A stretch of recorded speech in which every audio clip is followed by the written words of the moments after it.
Top 10 Bullshit League of Legends Champions. For the purpose of this video, we're going to be very specific about what we consider bullshit. To qualify, the champion must be easy to use, have a unique or unusual mechanic that makes them effective, and they have to be difficult to counter without tons of knowledge or experience. Champions are out of consideration if their bullshit relies on exploits or niche item builds. We also favor champions whose entire kits complement their primary source of bullshit. New champs whose effectiveness is mostly a matter of being unbalanced are also out of the running. Truly steaming bullshit stands the test of time and patch notes. Number 10. Annie. Yeah, I've seen your damn bear. Despite being designed as a mage, Annie's utility is so off the charts that she's mostly being played as support nowadays, a testament to her bullshit passive Pyromaniac. In the early and mid game, this passive cinches kills in lane, but its true potential shines at late game. Comboing Annie's bear with the stun from her passive deals a grisly amount of damage, and is a foolproof way to win a team fight. Even experienced teams will hesitate to start a team fight when they see that swirling animation around Annie, making her a psychological deterrent to any engage. Beaten by a little girl. Number 9. Ryze. Ryze is the tank you didn't know your team had. His greatest asset is that his abilities scale with AP and mana, meaning that Ryze can build durability items like Frozen Heart and get both survivability and damage. The rest of his power relies on cooldown reduction. Not only does he get 10% right from his Q, but his passive also reduces the cooldown of his other abilities when he uses one. Decked out in a suit of armor, fueled by a massive mana pool, and capped out on cooldown reduction, Ryze sustains himself on your team's pain. He'll also use extremely simple point-and-click spells to put out a barrage of damage that just never ends. Let's go! Let's go! Number 8. Master Yi. And they said melee champs couldn't be carries. Master Yi is the sum of too many little bullshit parts that come together to make a fecal flood that quickly swallows your team. Kicking things off is the key to Yi's item builds, attack speed. Playing into both his passive and Q, Yi gets an extra half-powered auto attack every 4 strikes. And every auto attack also lowers the cooldown of his multi-target nuke, Alpha Strike. When he uses his ultimate, Yi's attack speed can skyrocket by a ridiculous 80%, with 45% more move speed to boot. What really enables Yi to rack up those pentakills though is the passive portion of his ultimate, resetting all of his other cooldowns by 70% for every kill or assist. Think armor will help you? Wuju style passively gives Yi extra AD from his total AD, with an active that gives his auto attacks true damage, giving him the ability to kill tanks and squishies alike. When Master Yi dives your team sword flailing, expect to see that surrender vote pop up a few seconds later. Number 7. Pantheon. Did you think you were about to engage on 2 people? Not while Pantheon is in your game. Panth's ult, Grand Skyfall, is critical for joining teamfights, dissuading foes from fleeing, or pulling off that groan-inducing gank. Unlike Twisted Fate's ultimate, Pantheon has a wide area of effect, making his entrance into a teamfight more disruptive. Once Pantheon has landed, his durability and point-and-click abilities are more bullshit than TF's. When it's time to throw down, Panth has a gap closer and stun in one that ensures his passive is ready to absorb the next hit he takes. Meanwhile, his E passively gives him 100% crit chance against anyone below 15% health. He also has an effective ranged ability in his Q, since it's point and click and hits near dead enemies for double damage. Pantheon's combo is a simple one. The last thing most champs will see is a spear to the face. Do not provoke me. Number 6. Darius. Darius is out for your blood. Literally. One of the most bullshit sources of true damage in the game, Darius's guillotine has earned him the moniker of Dunk Master, a role he fills so well, Riot actually made a damn skin for him. Noxian Guillotine deals extra damage for every stack of his passive, up to double damage. If you're killed, Darius can recast this ability again in the next 20 seconds, resetting for every kill. Bring an umbrella, it's raining dunks! Darius's kit comes packed with a deceptive amount of damage. His passive is a stacking damage over time effect that often goes unnoticed.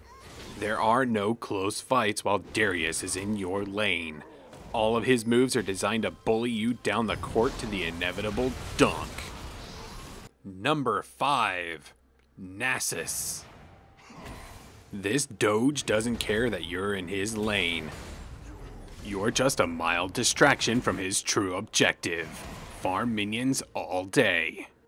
It is never ending. It all revolves around that Q. Siphoning Strike adds physical damage to Nasus's next auto attack and gets stronger with everything he kills, meaning Nasus can build tanky while dealing tons of damage. Not to mention, Nasus's passive gives him a huge amount of lifesteal that's rivaled only by Bloodthirster, so he won't be dying anytime soon. Wither is the debuff that makes sure you can't get away from the Qs. Growing stronger over its duration, it can reduce your movement speed by 95% and your attack speed by half that at its peak. Once Doge finally joins a teamfight, he'll pop one of the most potent cocktails of a steroid in the game. Growing in size, Nasus will gain bonus health, increased attack range, AoE magic damage that deals a percentage of the enemy's maximum health, and converts that damage back into AD for him. Wolf. Number 4. Singed. Don't chase Singed. Yeah, Singed is going to stay top lane, but not in front of you. Expect to find Singed behind you, behind your tower, probably even behind 2 of your towers. And despite what his team calls him, he's not just trolling. Once you catch him out of position, Singed will laugh as you gag on his billowing fart cloud. Passively, Singed gets to double dip into mana, getting 25% of it as health. This mana well eventually makes him a walking wall of damage. Also, expect Singed to build Rylai's, a core item that adds a slow to his poison. When Singed baits you into chasing him, he can slow entire teams with Mega Adhesive, or fling them into his Poison Cloud, making him a master of positioning. Just when you thought you had Singed handled, he'll turn on his ult Insanity Potion, which buffs his ability power, armor, magic resist, and movement speed, while also regenerating his health and mana for a whopping 25 seconds. Don't chase Singed. Number 3. Shaco. And don't run from Shaco. If you didn't invade at level 1 this game, you're going to regret it. Thanks to his stackable jack-in-the-boxes, Shaco can take down jungle camps in seconds. Undoubtedly, he's going to use that extra time to ruin your laning phase. Shaco's ganks are some of the most effective in the game, since he passively deals more damage when attacking from behind. His Q is like having flash on an 11-second cooldown, that also stealths Shaco for 3.5 seconds, giving him ample time to position himself. As if this wasn't enough, this ability also guarantees a crit on his next auto attack. For those who think they can escape, Shaco has a slow on his autos that can also be thrown at range. Finally, Shaco can use his ult to clone himself, confusing enemies and also dealing damage as it attacks and explodes. Even during a bad game, Shaco is still one of the most effective split pushers there is. getting results and disappearing before you even touch him. Number 2. Tryndamere. Why won't you die?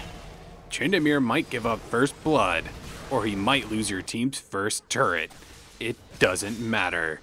Tryndamere is the one melee champion who can get away with building full damage and never die, making him a nigh unbeatable duelist and a star split pusher. Tryndamere's ultimate, Undying Rage, ensures that Trynd can't drop below 1 health for 5 seconds. Taking full advantage of his crit passive and AD boost from his Q, this Berserker state definitely puts the rage in any team trying to take this king down.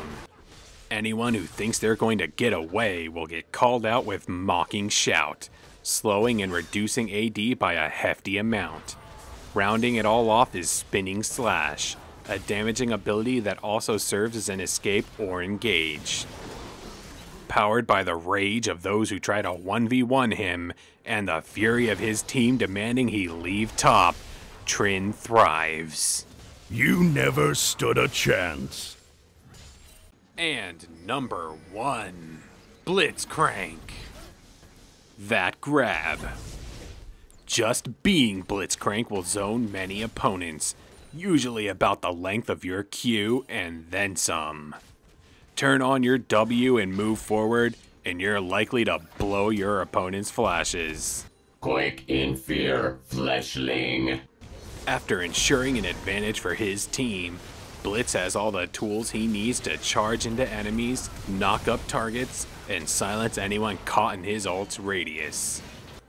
It's all about that rocket grab though. Similar but vastly superior to Thresh's own hook, Blitz's grab has no tell or wind up. If you're in range, you're gonna get grabbed, or spend something valuable to avoid it. Grab them in lane, from bushes, out of bushes, from under turret, over a wall, into your turret, out of stealth. Ha ha ha ha ha ha ha. Blitzcrank doesn't need to land every hook, but every hook landed has the power to dramatically shift the tide of the game. Precisely. Who do you think is bullshit? Let us know in the comments below. Enjoyed the video? Like and subscribe, and follow us on Facebook and Twitter. Thanks for watching.